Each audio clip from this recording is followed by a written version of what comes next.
كما صليت على إبراهيم وعلى آل إبراهيم إنك حميد مجيد اللهم بارك على محمد وعلى آل محمد كما باركت على إبراهيم وعلى آل إبراهيم إنك حميد مجيد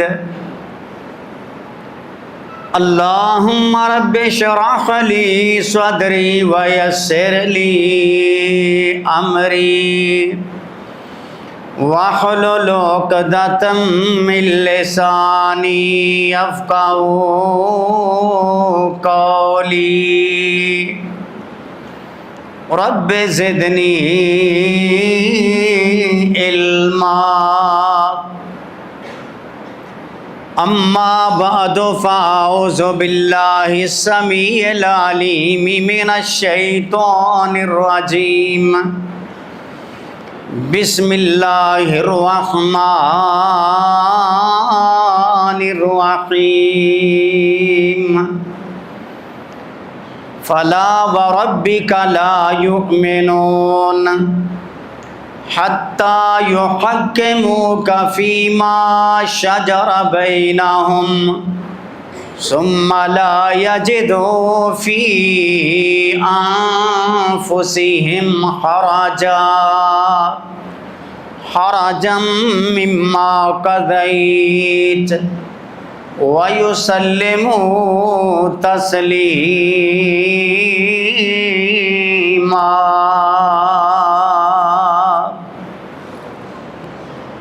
ہر قسم کی تعریف اللہ مالک العلام ذوالجلال والاکرام کی ذات گرامی کے لیے درود و سلام ہوں رسول معظم رسول مکرم صلی اللہ علیہ وآلہ وسلم کی مقدس مطہر پاکیزہ ذات گرامی کے لیے اللہ تعالیٰ کا بڑا فضل اور کرم ہے کہ جس مالک نے ہمیں توفیق دی ہم اس مہینے میں اس کو راضی کرنے کے لیے عبادت کر رہے ہیں، اور یہ ایک ایسی عبادت ہے جس کا اجر اللہ تبارک و تعالی ہی عطا کرے گا۔ اس مہینے میں جتنا زیادہ ہو سکے اپنے آپ کو پابند کریں اللہ تعالیٰ کے احکامات کے ساتھ، اللہ کی عبادت کریں، لیکن اس میں طریقہ رسول اللہ صلی اللہ علیہ وآلہ وسلم کا ہونا چاہیے۔ کوئی بھی عمل ہے اگر انسان اس میں اپنی مرضی کرتا ہے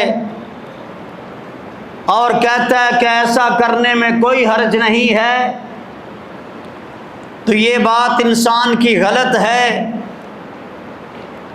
ہم پابند ہیں جناب محمد الرسول اللہ صلی اللہ علیہ وسلم کی بات کے، ہم پابند ہیں نبی کریم صلی اللہ علیہ وسلم کی اتباع کے، ہم پابند ہیں جو آپ نے دیا اسے لیا جائے، جس سے آپ نے منع کیا اس سے رک جائے۔ اور یہ پابندی اللہ تبارک و تعالی کی طرف سے ہے۔ وَمَا آتَاكُمُ الرَّسُولُ فَخُذُوهُ وَمَا نَهَاكُمْ عَنْهُ فَانْتَهُوا، جو رسول اللہ صلی اللہ علیہ وسلم دے دیں اسے لے لیجئے، جس سے اللہ کے رسول روک دیں اس سے رک جائیے۔ تو اس کا مطلب کیا ہے؟ دین میں اپنی مرضی نہیں ہے، شریعت میں جس کا جو جی چاہے وہ اپنا فیصلہ مت سنائے۔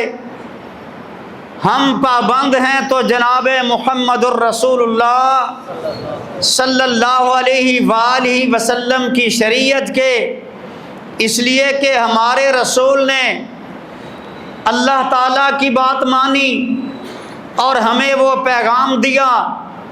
قرآن پڑھیں، اگر قرآن کو آپ سمجھنا چاہتے ہیں تو وہ بھی آپ کو رسول اللہ صلی اللہ علیہ وسلم کے ذریعے سے سمجھنا ہوگا۔ جو تفسیر آپ کرتے ہیں وہی قرآن کریم کی ہم تفسیر سمجھیں گے، جو تشریح آپ کرتے ہیں اسی تشریح کو ہم لیں گے تو پھر جا کر کے کامیابی ہے، کیونکہ رب نے خود فرما دیا کہ ہم نے آپ کی طرف اس ذکر کو نازل کیا، انزلنا الیک الذکر لتبین للناس ما نزل الیہم، تاکہ آپ اس کو لوگوں تک آگے وضاحت کر دیں، بیان کر دیں۔ تو یہاں سے یہ پتہ چلتا ہے کہ رسول اللہ صلی اللہ علیہ وسلم کی کتنی اہمیت ہے۔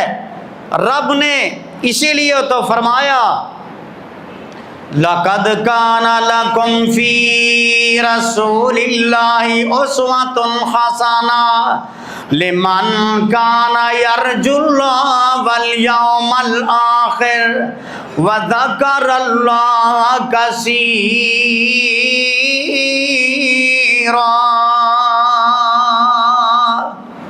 آپ کے لیے اگر کوئی نمونہ ہے تو جناب محمد الرسول اللہ صلی اللہ علیہ وسلم، اور ہر عمل میں ہر فعل میں جب آپ میرے نبی کا کلمہ پڑھیں گے تو پھر آپ نے وضو کرنا ہے تو اللہ کے نبی کے طریقے کے ساتھ، اپنی مرضی نہیں کرنی ہے۔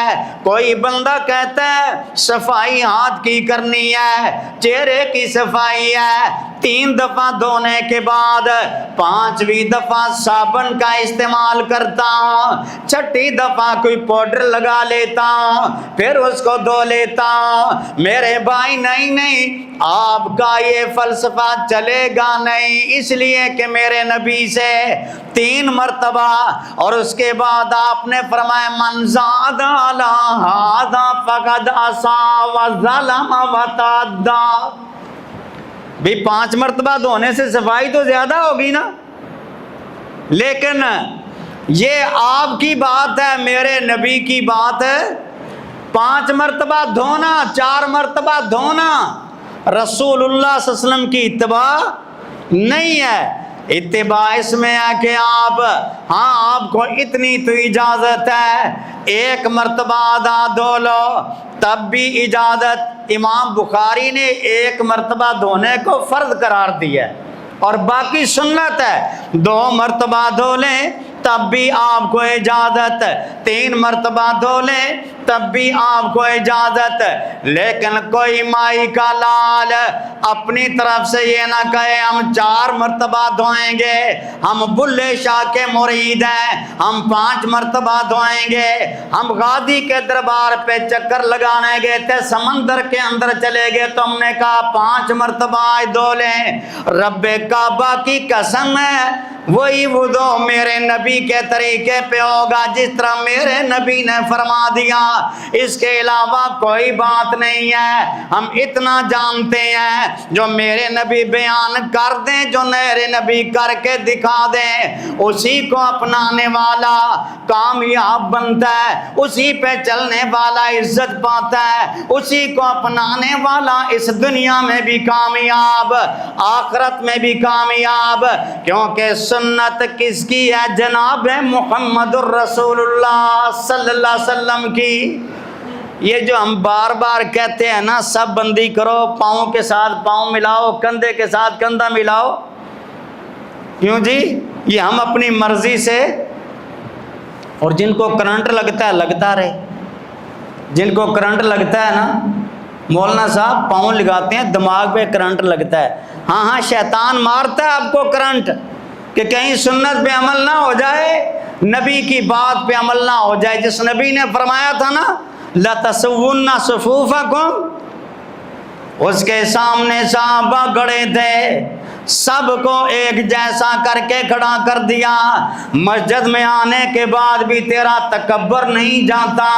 تجھے پتہ ہے میرے نبی نے جب فرما دیا وہ قدم جو صف بندی کے لیے اڑتا ہے وہ اللہ کو پسند اور محبوب ہے, تو کہتا ہے کرنٹ لگتا ہے. ارے تجھے اور لگ جائے, کیونکہ تو نبی کی بات کی مخالفت پہ اتر آتا ہے. ایسے نہ کیا کر, ایسے نہ کیا کر, کہیں عرش والا ناراض نہ ہو جائے. رب کا قرآن کیا کہتا ہے؟ فَلْيَحْذَرِ الَّذِينَ يُخَالِفُونَ عَنْ أَمْرِهِ أَن تُصِيبَهُمْ فِتْنَةٌ أَوْ يُصِيبَهُمْ عَذَابٌ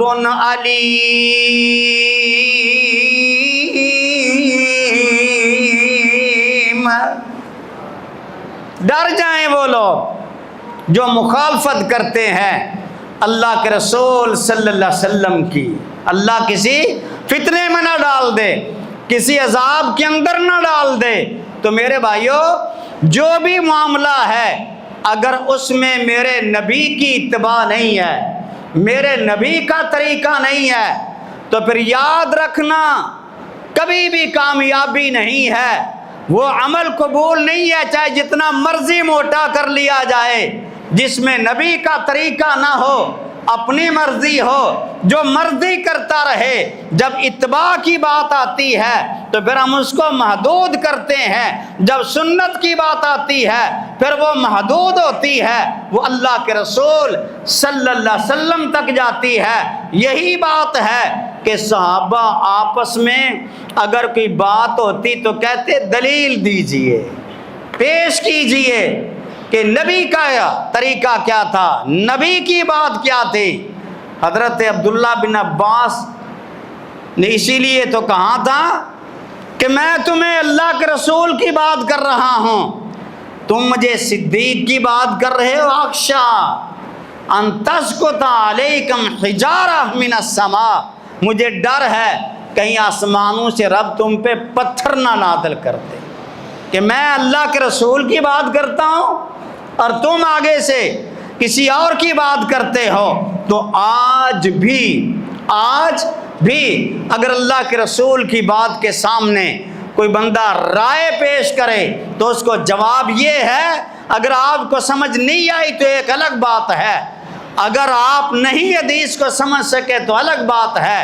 جس طرح کے صحیح مسلم کی روایت ہے, نبی علیہ الصلوۃ والسلام نے منع کیا, نہا عن اختناس القربۃ والشرب منہا, میرے نبی نے منع کیا مشکیزے کا منہ کھلا چھوڑا جائے, اسے اٹھا کے منہ لگا کے پانی پیا جائے. میرے نبی نے منع کر دیا. ایک نوجوان کہتا ہے یہ کون سی بات ہے, اس میں کون سی بات ہے؟ پھر اس کو ذرا نوٹ کرنا. وقت ایک گزرا تو آج گھر کے اندر داخل ہوا, مشکیزہ پڑا ہوا تھا. مشکیزے کو جو کہ جس کا منہ کھلا تھا پکڑا, اٹھایا, منہ کے ساتھ جب لگایا, فیہا حیۃ لدغت فمات, اس کے اندر سانپ کا بچہ بیٹھا تھا, یعنی سانپ بیٹھا تھا, اس نے اس کو کاٹا, وہیں پہ مر گیا. پھر پتا چلا ان للحدیث شأنا, حدیث میں کوئی نہ کوئی حکمت ہوتی ہے. اگر آپ کو سمجھ نہیں آ رہی تو الگ بات ہے, ورنہ اللہ کے رسول کے فرمان صلی اللہ علیہ وسلم حکمت سے خالی نہیں ہے. آپ کی بات کے سامنے, آپ کی ذات کے سامنے آپ کبھی بھی کسی کی بات نہ لے کر کے آیا کریں, اس لیے کہ میرے رب نے یہ جو مقام دیا ہے, مرتبہ دیا ہے, یہ اللہ نے دیا ہے. اسی لیے فرمایا اس دور میں بھی جو میرے نبی کی بات صلی اللہ علیہ وسلم کی بات آپ سے اراد کرتے تھے، باتیں بھی بنا دیتے، میرے اللہ نے کیا فرمایا محبوب جی پریشان ہونے کی ضرورت نہیں ہے۔ اور آج بھی دعوت دینے والوں کو میں کہنا چاہتا ہوں، آپ دعوت پیش کرتے ہیں کتاب و سنت کی، آگے سے بندہ کہتا ہے مولوی صاحب یہ تو پرانی دعوت ہے، پرانی دعوت ہے۔ کیا پرانی دعوت ہے؟ آمین اونچی کہیے پرانی دعوت ہے، سورہ فاتحہ نماز میں پڑھیے پرانی دعوت ہے، سب بندی کیجیے یہ پرانی دعوت ہے۔ اس طرح کی باتیں سن کے گھبرانا نہیں ہے، یہ تو میرے نبی کو بھی کہا جا رہا تھا تو رب نے فرمایا وَاصْبِرْ عَلَىٰ مَا يَقُولُونَ وَاهْجُرْهُمْ هَجْرًا جَمِيلًا۔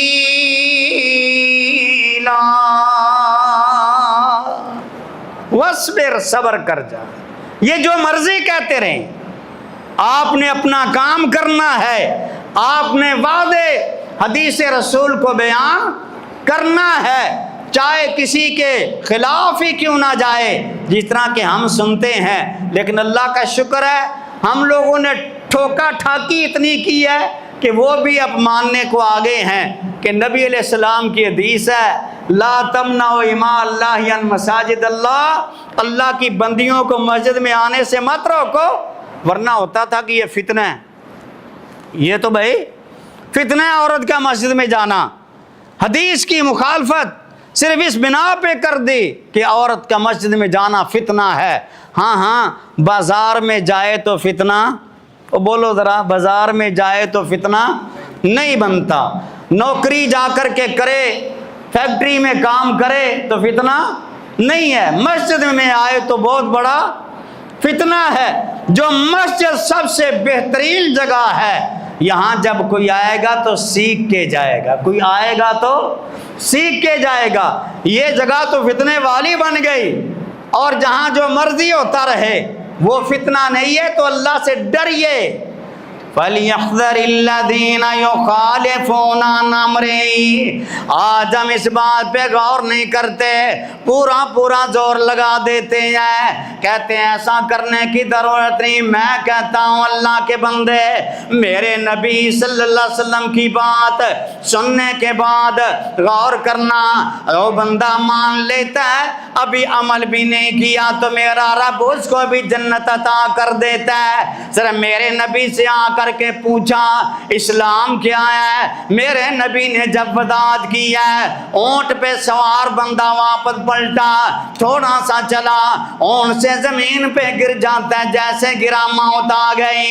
غور کر اللہ کے بندے، زمین پہ گرنے والے کو موت آ رہی ہے، اللہ کے نبی صلی اللہ علیہ وسلم نے گودی میں اٹھایا، اپنا منہ قریب کیا، پھر پیچھے کر لیا، صحابہ نے سوال کیا محبوب جی کیا بات ہے، آپ نے اپنا منہ اس کے قریب کیا تھا، پیچھے کر لیا، فرمایا جنت کے فرشتے اس کے منہ میں جنتی پھل داخل کر رہے تھے، میں اس لیے پیچھے ہٹ گیا، ابھی عمل تو نہیں کیا، صرف مان کر کے نبی کی بات کو قبول کر کے نبی کی بات کو تسلیم کیا، نبی کی بات کو۔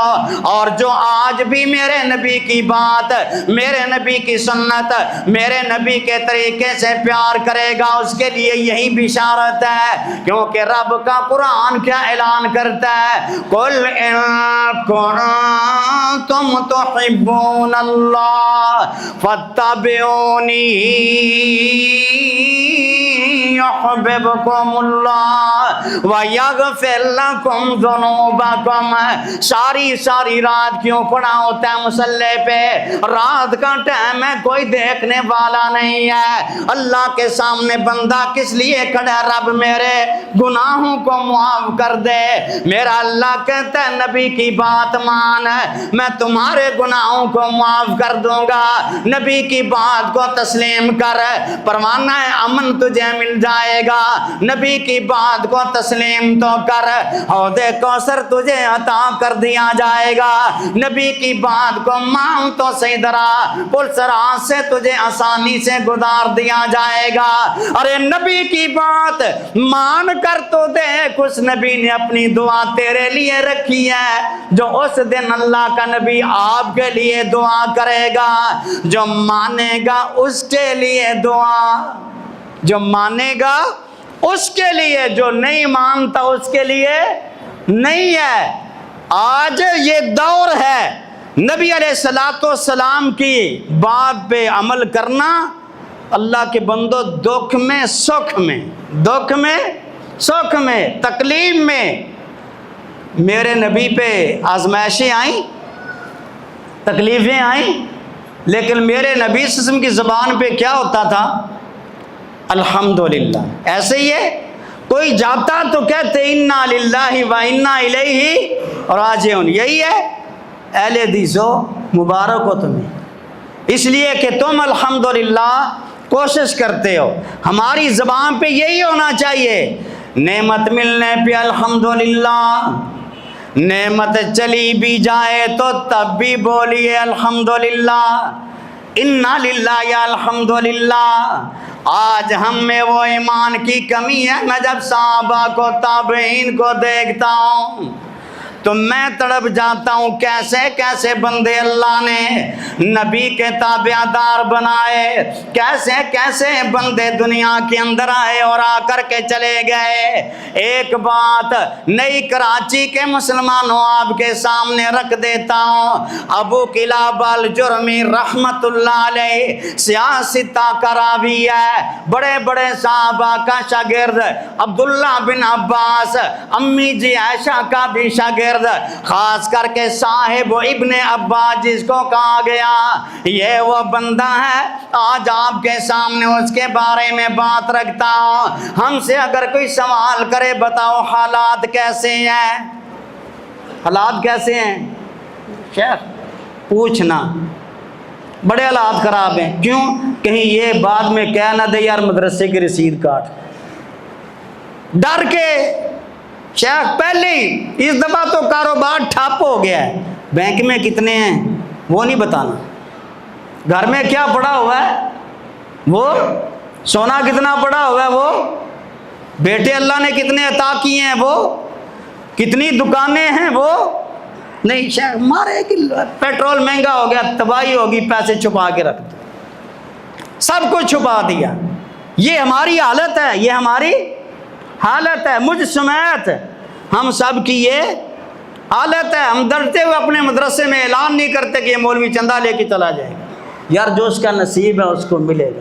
مولانا عبدالقیوم ایسے ہی ہے، جو جس کا نصیب ہے اس کو ملے گا، جو مقدر میں لکھا ہے وہ مل کے، ساری دنیا مل کے آپ کو دینا چاہے تو دے سکتی، اور ساری دنیا مل کے لینا چاہے تو آپ کی جیب سے 1 روپیہ نکال سکتی، کیونکہ تو نے مضبوطی سے ہاتھ رکھا ہوا ادھر، کہتا ہے ادھر دل ہے، ہم کہتے ہیں اس جیب بھی ہے، اس کا بھی خیال کر۔ یہ بندہ اللہ کا، بڑی آفر ہوئی اس کو، ابو قلابہ کو، تجھے قاضی بناتے ہیں، کہا میں نہیں بنتا۔ حجاز کو چھوڑا، مصر کے اندر آ گیا، اور مصر میں بھی یہ وہ راوی ہے جو آپ کی نماز کی وہ روایتیں بیان کرتا ہے، جو 1 رکعت کے بعد آپ بیٹھتے ہیں، ڈائریکٹ نہیں اٹھتے، ان کی طرح سیدھے نہیں کھڑے ہو جاتے بلکہ بیٹھ کے پھر اٹھتے ہیں۔ یہ ابو قلابہ وہ ہے جو ان روایتوں کو بیان کرنے والا راوی ہے۔ اب ساحل مصر پہ جا کر کے اپنی جھونپڑی بنائی۔ امام اوزاعی رحمہ اللہ نے بڑی تفصیل کے ساتھ لکھا ہے کہ عبداللہ بن محمد الحکیم کہتے ہیں میرا بھی پیرا تھا، میں گیا پیرے پہ ساحل عریش مصر میں، ساحل پہ گیا، میں نے ایک جھونپڑی کو دیکھا، میں نے کہا اندر جا کر کے دیکھوں تو صحیح اس کے اندر ہے کون، میں گیا میں نے سلام کیا لیکن جواب نہ آیا، میں قریب ہوا میں نے زور سے سلام کیا، پھر مجھے جواب ملا۔ میں نے اندازہ کیا کہ یہ وہ بندہ ہے قد ذہب یداہ ورجلاہ، اس کے ہاتھ بھی کام نہیں کرتے، اس کے پاؤں بھی کام نہیں کرتے، اس کی سماعت بھی کم ہے، اس کی بصارت بھی کم ہے، یہ ساری چیزیں کم ہیں۔ تو سلام کا جواب ہوا تو میں نے کہا کیا حال ہے؟ آگے سے بتا کیا کہتا ہے، اللہم اوزعنی ان احمدک حمدا اکافئ بشکر نعمتک التی انعمت علی وفضلتنی علی کثیر ممن خلقت تفضیلا۔ کہتا ہے اللہ جی میں تیری حمد بیان کرتا ہوں، مجھے توفیق دے دے میں تیرا شکر ادا کروں جو تو نے مجھے نعمتیں عطا کی ہیں، ایسے کلمات کے ساتھ میں تیرا شکر ادا کرتا ہوں۔ میں بڑا حیران ہوا کیسا بندہ ہے جس بندے کے ہاتھ بھی کام نہیں کر رہے، پاؤں بھی کام نہیں کر رہے، آنکھوں سے بھی کم نظر آتا ہے، سننے پہ بھی کم نظر آ رہا ہے، اللہ کا پھر بھی اس حالت میں شکریہ ادا کر رہا ہے۔ میں نے اس کو یہ کہا اِلْہَامٌ أَمْ ہَمٌّ مِّنْ عِنْدِكَ، یہ الہام تھا یا تیرا خیال ہے یہ جو تو باتیں کر رہا ہے؟ کہا نہیں، تو کہا بتا ایو نعمت انعم اللہ علیک، کون سی نعمت اللہ نے تجھے دی ہے؟ ہاتھ بھی تیرے کام نہیں کر رہے، پاؤں بھی تیرے کام نہیں کر رہے، کچھ بھی نہیں ہے۔ آگے سے کہتا ہے مسلمانوں غور کرنا، آگے سے اس کے الفاظ نوٹ کرنا، کیا کہتا ہے لو ارسل اللہ نارا من السماء، اگر اللہ آسمان سے آگ نازل کر دے مجھے کھا جائے تو مجھے کون بچائے گا؟ اگر اللہ پہاڑوں کو آرڈر کرے پہاڑ میرے اوپر آ کر کے گر جائے، میں تو چل نہیں سکتا، میں تو دوڑ نہیں سکتا، اٹھ نہیں سکتا۔ اگر میرا رب ابھی ابھی زمین کو آرڈر دے دے زمین سے پانی نکل آئے اور بلاتنی الارض زمین مجھے نگل جائے تو مجھے کون بچائے گا؟ مجھ میں چلنے کی طاقت نہیں، اٹھنے کی طاقت نہیں، مجھے تو دیکھنے کی بھی طاقت نہیں ہے، تو میں کیا کر سکتا ہوں؟ اس لیے اس کا شکر ہے جس اللہ نے مجھے زبان عطا کی ہے، میں اللہ کا شکر ادا کر رہا ہوں، اپنے رب کو یاد کیے جا رہا ہوں۔ فرمایا اس بندے نے پھر مجھے بتاؤ کوئی نعمت آپ کی میں کوئی خدمت کروں تو کیا کروں آپ کی؟ حکم کرو میں آپ کو خدمت کر دوں۔ اس نے کہا آپ نے میری خدمت کیا کرنی ہے؟ میرے ساتھ میرا بیٹا تھا، میرے ساتھ میرا بیٹا تھا، وہ کل سے گیا تو واپس نہیں آیا، وہی مجھے روٹی کھلاتا تھا، وہی مجھے وضو کراتا تھا، وہی مجھے پکڑ کے آگے پیچھے لے جاتا تھا، وہ کل سے غائب ہے، اگر آپ اسے دیکھو تو یہی آپ کی خدمت ہوگی۔ کہتے ہیں میں گیا، پھر عبداللہ بن محمد کہتے ہیں میں اس کی تلاش میں گیا، جب میں نے اسے جا کر کے تلاش کیا تو کہاں پایا؟ وجدتہ فی کثبان الارض، ایک ٹیلا تھا، جس طرح تھر کے علاقے میں ٹیلے ہیں نا بڑے بڑے، ٹیلے کے اوپر بچے کے جسم کے ٹکڑے پڑے، قد اکلہ السبع، جسے درندے کھا چکے تھے، تھوڑے بچے۔ میں نے ان پہ مٹی ڈال کے میں واپس آیا، سوچا اس اللہ کے بندے کو میں کیا جواب دوں گا جو اس انتظار میں ہے۔ جب میں آ رہا تھا میں نے سوچا میں جا کر کے اس کو کہوں گا، کیا جواب دوں گا، کیا کہوں گا؟ میرے دماغ میں بات آئی ایوب علیہ السلام کی، میں اس کے قریب گیا، میں نے سلام کیا، سلام کے بعد میں نے سوال کیا انت افضل ام ایوب، آپ افضل ہیں یا ایوب نبی افضل تھا؟ اس نے کہا وہ تو نبی تھا، وہ افضل تھا۔ پھر میں نے کہا اچھا بتاؤ جو تجھ سے زیادہ افضل تھا اس کے ساتھ اللہ کا طرف سے کیا معاملہ ہوا؟ فرمایا ایوب کے ساتھ معاملہ یہ بنا کہ اللہ نے اس کا مال بھی لیا، اولاد بھی لی، وہ بیمار بھی ہو گئے، پھر اللہ نے ان کو صحت عطا کر دی، ساری نعمتیں اللہ نے اس سے لے لی تھی۔ تو کہتے ہیں مجھے موقع مل گیا، میں نے کہا اللہ کے بندے، اگر جو اللہ کا بہت زیادہ محبوب بندہ نبی تھا، اس پہ اتنی بڑی آزمائش آئی تھی، اس کی اگر اولاد بھی چلی گی، مال بھی چلا گیا، سارا کچھ چلا گیا، اس کے مقابلے میں تو کچھ بھی نہیں ہے۔ تیرے بیٹے کو درندے کھا چکے ہیں، میں نے اپنی آنکھوں سے دیکھ لیا ہے۔ اس بندے نے سننے کے بعد واسترجا، کیا کہتا ہے؟ انا للہ و انا الیہ راجعون۔ ان کلمات کے بعد اس کے الفاظ پہ غور کرنا۔ مسلمانوں ذرا اپنے اندر جھانک کر کے دیکھنا، ساری نعمتیں ہمارے پاس ہوتی، ہم نے کبھی غور نہیں کیا، کبھی اولاد کے بارے میں غور نہیں کیا کہ ہماری اولاد کس راستے پہ چل رہی ہے، کیا معاملے کرتی ہے، اس کے کلمات پہ غور کرنا۔ کیا کہتا ہے؟ الحمدللہ الذی لم یجعل فی ذریتی نسما۔ اللہ تیری ساری تعریفیں ہیں کہ میری اولاد میں تو نے کوئی ایسا بندہ نہیں چھوڑا میری ذریت میں جو دنیا کے اندر رہ کر کے تیری نافرمانی کرتا اور پھر وہ جہنم کے اندر چلا جاتا۔ اللہ تیرا شکر ہے کہ دنیا میں اب باقی نہیں بچا۔ یہ بات اس نے کی، ثم اخذ شاکا، پھر اس نے جیسے ہی سانس لیا فماتا، اس کو موت آ گئی۔ یہ کہتے ہیں جب اس کو موت آئی میں بڑا پریشان ہوا، انا للہ و انا الیہ راجعون، میں بڑا ہی پریشان ہوا۔ میں نے کہا اب اس کے ساتھ کیا کروں؟ وہیں پہ میں نے چادر لے کر کے اس کے اوپر ڈال دی۔ چادر ڈالنے کے بعد میں ابھی کھڑا تھا، میں نے 3-4 بندوں کو آتے ہوئے دیکھا، وہ جب قریب آ رہے تھے میں نے ان کو آواز دی، میں نے کہا میری طرف آنا، یہ اللہ کا بندہ دنیا سے چلا گیا اس حالت کے اندر جس کا کوئی بھی نہیں ہے۔ جب قریب آئے کہا اس کا کپڑا تو ذرا اتاریے دیکھیں تو صحیح ہے کون ہے۔ جب دیکھا تو اس کے اوپر وہ گر جاتے ہیں، اس کے بوسے لیتے ہیں، کہتے ہیں یہ تو ابو کلاب ہے جو راتوں کو سجدوں کے اندر اللہ کے سامنے پڑا رہتا تھا، یہ تو وہ ہے جو اللہ کا عبادت گزار بندہ، یہ تو نبی کی حدیثوں کو بیان کرنے والا بندہ آج دنیا سے رخصت ہو گیا۔ ہم نے مل کر کے اس کی تدفین کری۔ تدفین کرنے کے بعد یہ کہتے ہیں میں اپنے پیرے پہ کھڑا تھا، رات کو جب سو جاتا ہوں جا کر کے، جیسے ہی میں سویا دائیں ہاتھ کے اوپر یوں کر کے میں سویا، مجھے خواب آتی ہے۔ میں نے کیا دیکھا؟ ایک بڑے خوبصورت محل کے اندر یہ کھڑا ہے۔ میں نے سوال کیا تجھے یہ کیسے مل گیا؟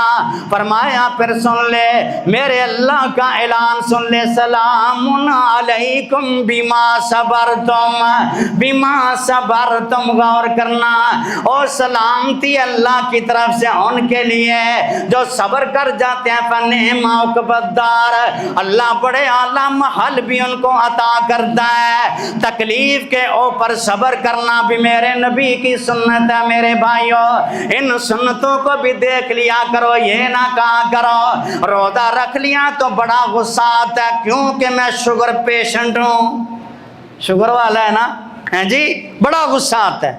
میرے بھائیوں اگر نیند آئے گی تو کٹھے سوئیں گے۔ میری عادت نہیں ہے کہ میری گفتگو کے دوران کوئی بندہ سونے کا تھوڑا سا بھی ارادہ کرے، کیونکہ ایک مرغی تو کچھ ہو تو ساریاں مرغیاں آؤٹ آف کنٹرول ہو جاتی ہیں۔ تو میرے بھائیوں اللہ تعالیٰ ان راتوں کو ہمیں جاگنے کی توفیق عطا فرمائے، ان راتوں کو جاگنے کی توفیق عطا فرمائے اور ہمیں ان معاملات میں صبر کرنے کی بھی توفیق دے۔ یہ بھی سنت ہے، یہ بھی آپ کو گالی دے، آپ نے گالی نہیں دینی ہے، آپ نے گالی نہیں دینی ہے۔ میں عرض کر رہا تھا ساری نعمتیں ہمارے پاس، لیکن پھر بھی زبان سے تحمید کے الفاظ نہیں نکلتے، شکر کے الفاظ نہیں نکلتے۔ کہتے ہیں ہم اللہ کے رسول کو ماننے والے ہیں۔ نہ میرے بھائی، یہ اللہ نے آپ کو مبارک مہینہ عطا کر دیا، اگر آپ کو توفیق پہلے نہیں تھی اس مہینے میں دعائیں کر اللہ سے، اللہ جی توفیق عطا فرما کہ ہم نے جو غلطیاں کی تھیں اب تو تیرے دروازے پہ آ گئے ہیں، اللہ جی تیرے پاس پہنچ گیا، ہمیں معاف فرما دے۔ اور میں اس لیے تو میرے بھائیوں یہ ہمیشہ اعلان کیا کرتا ہوں، اے اللہ جی تیرے در پہ پہنچ گئے ہیں، معاف کرنا بھی تیرا کام، ہمیں سمجھا دینا بھی تیرا کام، توفیق عطا کر دینا بھی تیرا کام، تیرے در پہ آنا میرا کام تھا، میری بگڑی بنانا تیرا کام ہے۔ کیوں جی؟ اس کے دروازے پہ آ گئے ہیں نا۔ آج تو تھر سے عبدالقیوم صاحب بھی آئے ہوئے ادھر۔ تیرے در پہ آنا ہمارا کام تھا، ہماری بگڑی بنانا تیرا کام ہے، کہاں تیرا در اور میری جبی، تیرے فضل و کرم کی تو حد ہی نہیں، جسے نہ کوئی اپنا کہے اسے اپنا بنانا تیرا کام ہے۔ اللہ اس بجلی کو بھی ہدایت عطا فرما۔ یہ بجلی اب آگئی ہوگی یا پہلے سے بھی گئی؟ تیرے در پہ آنا میرا کام تھا، میری بگڑی بنانا تیرا کام ہے۔ کوئی بندہ اگر کوئی پرانے کپڑوں والا آ جائے قریب اس کو دور کر دیتا ہے، دیکھنے کے لیے بھی پسند نہیں کرتا، کہتا ہے نہیں نہیں میرا بڑا اسٹیٹس ہے، یہ کہاں سے آ گیا؟ اللہ کہتا ہے آ تو صحیح میرے دروازے پہ، اللہ کہتا ہے قریب تو آ، ارے جسے نہ کوئی اپنا کہے اسے اپنا بنانا تیرا کام ہے۔ میرے اللہ کو دیکھ لیے ذرا، تو ہی ستار غفار وہاب ہے، یہ سارا جہاں تیرا محتاج ہے، ایک نگاہ کرم ہی میری لاج ہے، لاج میری نبھانا تیرا کام ہے۔ کبھی اس کے دروازے پہ آ کر کے تو دیکھ، مجھے بات یاد آئی موسیٰ علیہ السلام کی، بارش کے لیے نکلے بندے بھی ساتھ ہیں، بارش نہیں آ رہی، اللہ جی بارش نہیں آ رہی، کہا تیرے مجمع کے اندر گناہگار سیاہکار بیٹھا، اس کو اٹھا دو۔